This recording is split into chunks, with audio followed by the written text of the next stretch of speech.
Hello people, I'm the Missing N, and this is how I'm going to protect myself from the comments in this video, because this week I'm reviewing The God Delusion by Richard Dawkins. This was published in 2006 and was an unwelcome book on the market of non-fiction because many people saw it as a naughty intrusion on their personal beliefs. However, believe what you may, this book is not actually as aggressive as you may have heard. So, to summarise, in The God Delusion, Richard Dawkins produces what I'm tempted to call the four nails of this book. 1. There is little to no evidence that a God exists. 2. The existence of religion can be explained from a scientific point of view. 3. The existence of morality can be explained from a scientific point of view. And 4. Religion has done a lot of bad things. Now let me just stop you before you hop into a froth-inducing rage. I did not say that this book demands that you abandon your beliefs. In fact, Dawkins barely spends a page on the difference between religion and faith, or why people find comfort in what they believe, which is arguably one of the flaws of this 400-page treatise.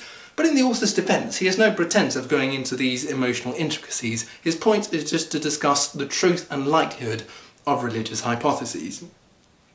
Now, if you have any doubt about any of the four nails presented, then I recommend you spend some time with this book. I call them nails because Richard Dawkins picks each of them up and proceeds to hammer them in.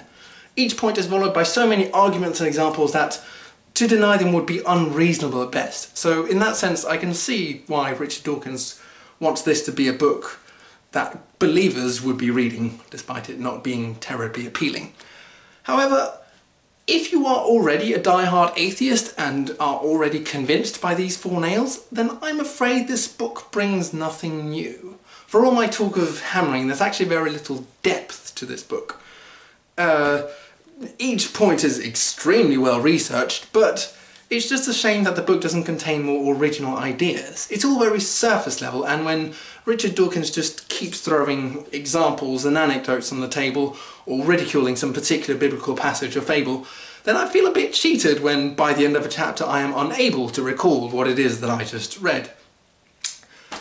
All that being said, my final thoughts and conclusion is that this, despite not being terribly original, is still without a doubt a loud and proud introduction to atheism in general. If you find yourself in a state of theological confusion, wondering which side of the debate you should be choosing, take this book for a spin, show it some love.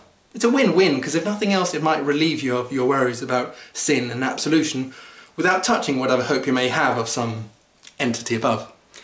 This is my review, thank you for watching, this is the Missing N turning off his camera.